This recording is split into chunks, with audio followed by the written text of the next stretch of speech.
tried to get some information from Miss Glorious about exactly what you guys are dealing with here, and I got a little bit of information. So all of you work with your residents here, and you do have some people who, even though you don't have memory care, have memory issues, right? Okay, so I'm gonna talk about that. I'm gonna talk about what dementia really is, kind of a shortened version on that, because sometimes it's really hard for a lot of people to understand is exactly what dementia is. So like I said, we're going to talk about that, how it affects your brain, and then we're going to talk about ways to interact with your residents sometimes, especially when they don't want you to interact with them. So hopefully that will help. I am just fine. If anybody at any time has a question, just raise your hand, let me know. I don't have a problem stopping and answering that question. And actually, the more interaction we have, the better off it ends up being. So hopefully you guys are good with doing that.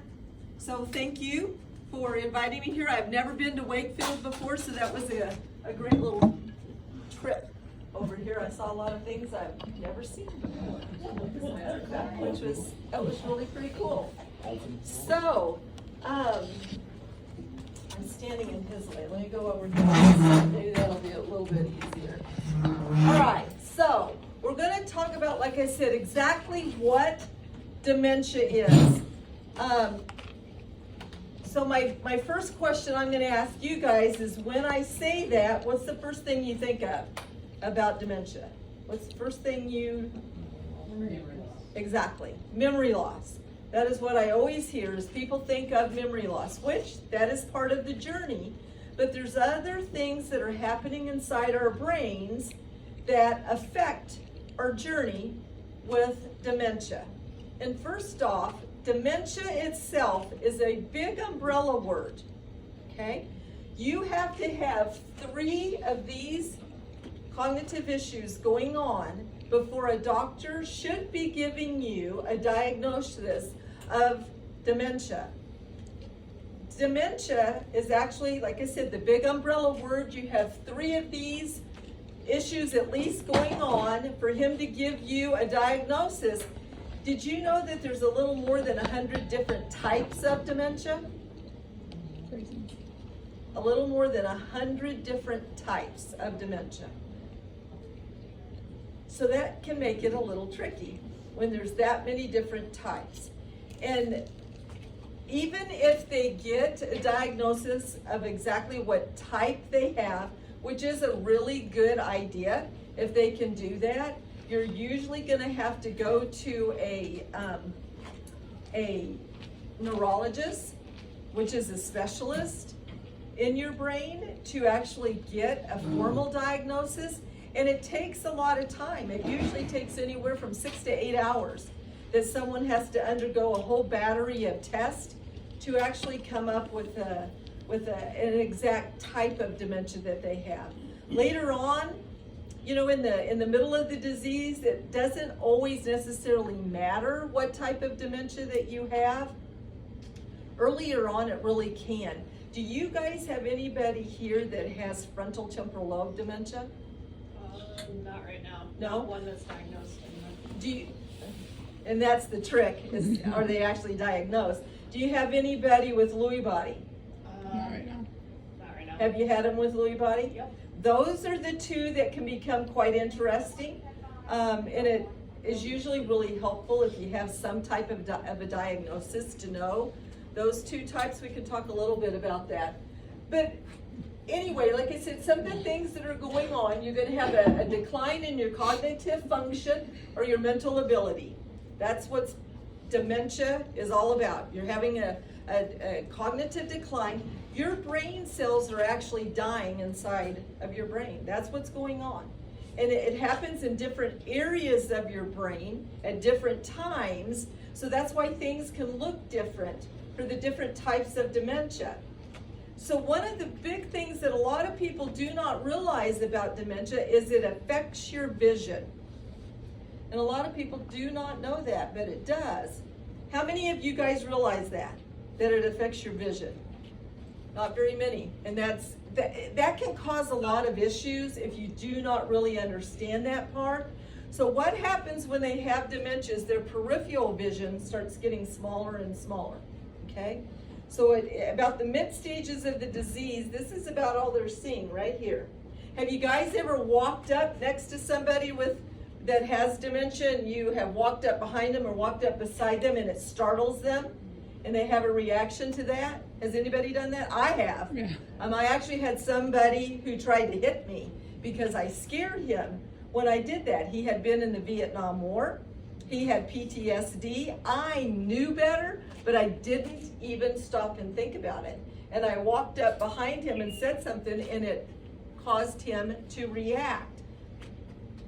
How many times, though, do we place the blame on the person by their reaction to something you did in their world when it really had everything to do with what I did? It didn't have anything to do with him other than he was just reacting in the moment. So those are things we want to pay attention to. Another thing they do with their vision when it starts getting bad like that is, do you guys have any residents that try to take things off of the dining room table that don't actually belong to them? They do that. They do that. So I'm going to ask everybody to feel a little uncomfortable for just a minute, okay? I want all of you to do this because it can be really eye-opening to see how little they really can see.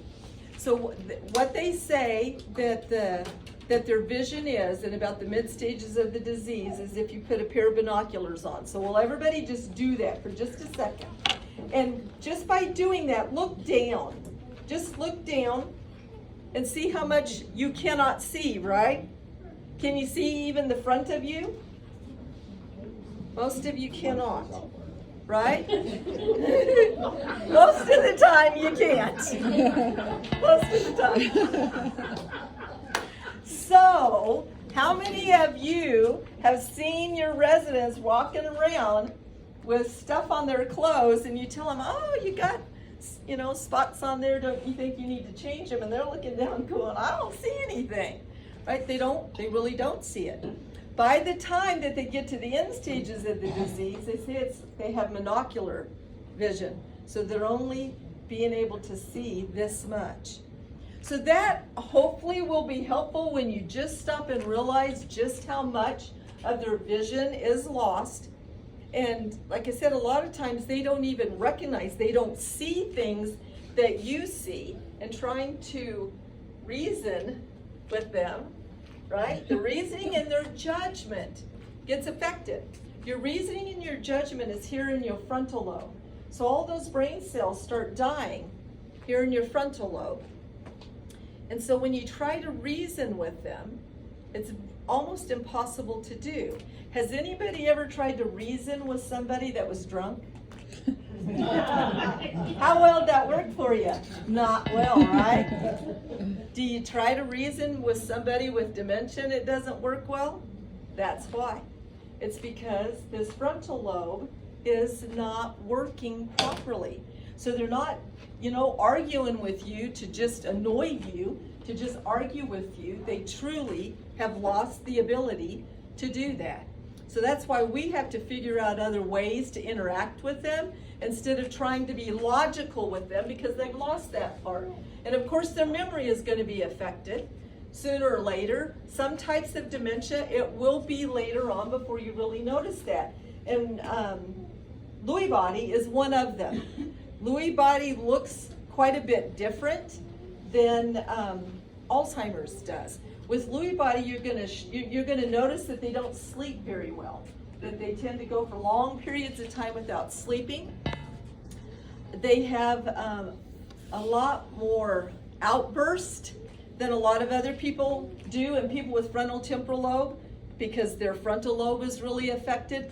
And another thing that happens, do you guys know that there's alcohol-induced dementia? There's alcohol-induced dementia, and it really affects your frontal lobe. I did share a story.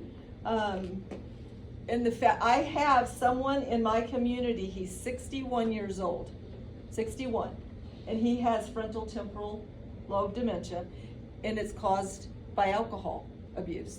That's how he got it at 61. And it's becoming more and more common, as a matter of fact. I actually had somebody call me just a few weeks ago, having someone that needed to move in, and he was only in his 40s. And he had alcohol-induced dementia. You know, so it's really starting to show up a lot more of what alcohol can actually do in people's brains.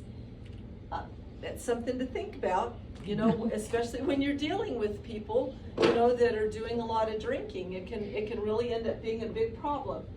They lose their ability to communicate, and they lose the ability to, okay, how do I want to say it? They lose the ability to speak to you. They lose the ability to understand what's being said to them also, okay? So a lot of times, their language, they might not be able to get all of the words out correctly, and they also are not going to understand everything that's being said to them. And they say by the time that they're in the mid stages of the disease, especially a little farther on down the road, they're only understanding 2 or 3 words out of anything you're saying to them. And how many of us happen to spew out a whole lot of instructions to them all at one time, and then we don't understand why they didn't get everything that we just said to them. Have you noticed that before? You say something, you give them a list of things that they need to do, and you come back 15 minutes later and they're sitting there and they might have done the last thing you told them that they needed to do.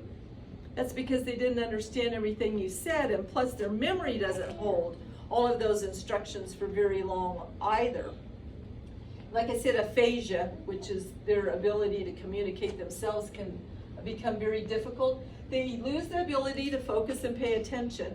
Do you guys have people that like to get up and kind of walk around a lot, and it's hard to keep them focused? I do. I've got a few of them right now who you cannot keep them focused very long at all, and that can become difficult.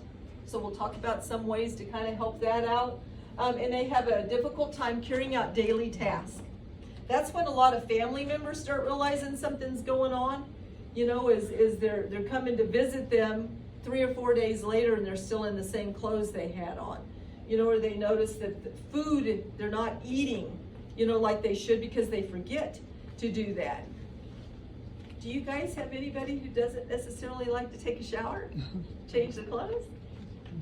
That becomes very difficult for them. I actually I do 2 dementia support groups, and I had one just yesterday, where the family members, that was one of the biggest topics that we discussed yesterday, was how these family members have a very difficult time getting their loved one into the shower. Do you guys have anybody that doesn't like getting in there now? No?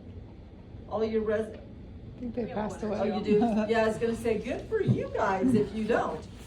That becomes very overwhelming to them. You know, and I reminded the family members also, because there was more than one who was telling me that their loved one doesn't even know who they are anymore. They don't recognize who they are. And I try to remind everybody that even though they see you every day, that doesn't necessarily mean they know who you are. And very few people feel comfortable being naked in front of people they don't know.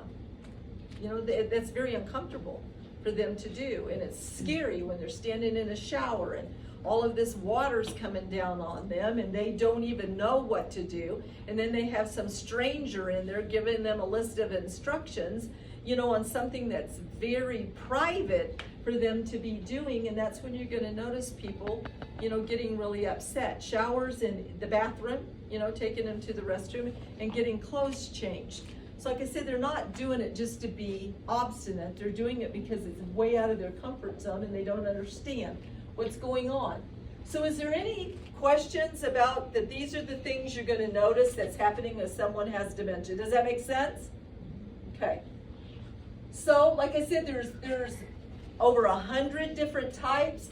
The big umbrella, the things we just talked about, are the different things you're going to see in the different types of dementia. The most common type of dementia is Alzheimer's. That's the most common. Vascular dementia is one that's becoming a lot more common than it used to be. There's actually mixed dementia. So that, and it's actually the 3rd leading cause of dementia. Is you're going to have more than one type.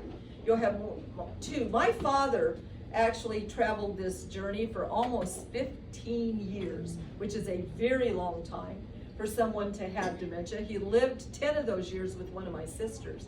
And my dad was actually diagnosed with 3 different types of dementia. He actually was diagnosed with Lewy body and with vascular dementia and with Alzheimer's. He had a lot going on. And my dad was one of those people that was very difficult his whole entire life. And he really became difficult when he had dementia. My sister traveled a really long journey with him. And it took a big toll on her mentally. As a matter of fact, he passed away a year ago, but she is still not over all of the trauma just from taking care of him. And that can happen to any of us. Even with you guys, not living with them 24/7, it can still be very draining on all of us. They require a lot of attention. So be aware of that. Be aware of caregiver burnout because it's a real thing. Okay, so what you're going to notice with people with dementia, this is when you're going to have to be doing things in their life, is when they lose the ability to communicate, all right? So they're going to lose the ability to navigate their world. They're not going to be able to tell you when they need something. They're also, too much stimuli is very overwhelming to them, and that can cause a lot of issues for them also. Have you guys ever noticed, do you have any residents at all that get really agitated or really confused when they're in the dining room with a lot of people, a lot of noise? That's very common. Another thing, while I'm thinking about it, another thing they have a really hard time with, losing their sight ability. You want to pay attention to them even being able to navigate the food that's on their plate. So for those of you that work in the dining room, what we do at our community, and we have found is very successful, is using colored plates. Colored plates can help show the food a lot more than a white plate will. And even if you have a colored plate with dividers, can really help a lot. Giving them more finger food because they start losing the ability to, cut things up and handle it. So if you use more finger foods, that can help. And like I said, I'm speaking to the dietary team here, but those are things to think about. They lose the ability to understand, like I said, what's being communicated to them, and they lose the ability to express their needs. So they're not able to tell you things that they need any longer, and that's why you're going to see